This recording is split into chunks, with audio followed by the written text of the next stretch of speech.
আমি আরো ধন্যবাদ জানাই বিএনপিকে আমাকে মনোনয়ন না দেবার জন্যে। বাংলাদেশের সংবিধান অনুযায়ী প্রধানমন্ত্রী এবং প্রধান বিচারপতি নিয়োগ ছাড়া রাষ্ট্রপতিকে আর সকল কিছুই প্রধানমন্ত্রীর পরামর্শক্রমে করতে হয় এবং প্রধানমন্ত্রী রাষ্ট্রপতিকে কি পরামর্শ দিলেন সেই ব্যাপারেও কোথায় কোনো প্রশ্ন উত্থাপন করা যায় না।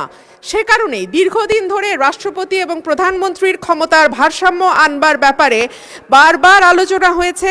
সরকারি দল, বিরোধী দল, ২৪-এর অভ্যুত্থানের আগে পরে সকল সময় বলা হয়েছে যে রাষ্ট্রপতি এবং প্রধানমন্ত্রীর ক্ষমতার ভারসাম্য আনা হোক।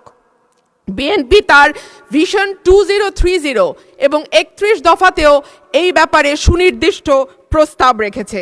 মাননীয় স্পিকার, সে কারণেই সঙ্গতভাবে আমাদের একটা এক্সপেকটেশন ছিল লিলি আল্ট্রাসফট সিরাম জেল, যা গভীর থেকে স্কিনে দেয় 3 গুণ সিরাম হাইড্রেশন। সিরাম জেল হাইড্রেশনে ব্রাইট থাকো সব সিজনে।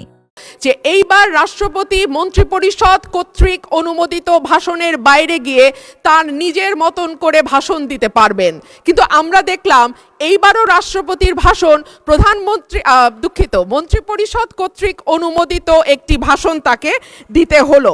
সো আমরা যদি এতটুকু স্বাধীনতা মাননীয় স্পিকার রাষ্ট্রপতিকে দিতে না পারি তাহলে আর আমরা কোন ভারসাম্যের কথা বলছি?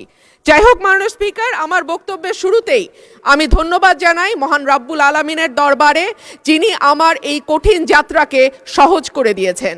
আমি তারপরে ধন্যবাদ জানাই আমার অসংখ্য নেতাকর্মী যারা নানানভাবে বঞ্চিত হয়ে ভয় ভীতির মধ্যে দিয়ে আমার নির্বাচন করেছে, দল থেকে বহিষ্কার হয়েছে, কিন্তু তারা আমাকে ছেড়ে যায় নাই। তাদের সকলের কাছে আমি কৃতজ্ঞ। মাননীয় স্পিকার, আমি আরও ধন্যবাদ জানাই বিএনপিকে আমাকে মনোনয়ন না দেবার জন্যে। আমাকে মনোনয়ন না দেওয়ার কারণেই আমি বুঝতে পেরেছি বাংলাদেশের টেকনাফ থেকে তেঁতুলিয়া কত লক্ষ মানুষের ভালোবাসা, দোয়া, সহযোগিতা আমার পাশে ছিল।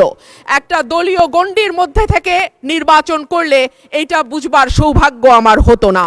মাননীয় স্পিকার, আমি গভীর শ্রদ্ধার সঙ্গে স্মরণ করি দেশনেত্রী, 3 বারের সাবেক প্রধানমন্ত্রী বেগম খালেদা জিয়াকে, যিনি আমাকে স্নেহ দিয়ে রাজনীতিতে এনেছিলেন এবং আমি বিশ্বাস করি তার অপূর্ণতা এই সংসদে কোনো দিন পূরণ হবে না। মাননীয় স্পিকার, হাজার মানুষের আত্মত্যাগ, তার ফসল হচ্ছে আজকের এই সংসদ।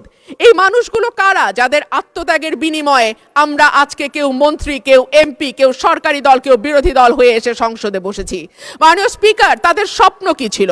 তারা জানতো তাদের এই আত্মত্যাগের বিনিময়ে তারা কিন্তু কেউ মন্ত্রী হবে না, এমপিও হবে না। তারা ছিল সাধারণ মানুষ, একেবারে খেটে খাওয়া সাধারণ জনগণ বাংলাদেশের। তারা একটা স্বপ্ন দেখেছিল, একটা নতুন বাংলাদেশ তৈরির স্বপ্ন, একটা নতুন রাজনীতি নির্মাণের স্বপ্ন, একটা নতুন চিন্তার জন্ম দেওয়ার স্বপ্ন, এবং সর্বোপরি সকলের জন্য যেই ভীষণ রকম বৈষম্য আমরা দেখেছি গত কয়েক বছর, সেখান থেকে মুক্ত হয়ে সকলকে নিয়ে, সকলকে একসাথে করে একটা বাংলাদেশের স্বপ্ন।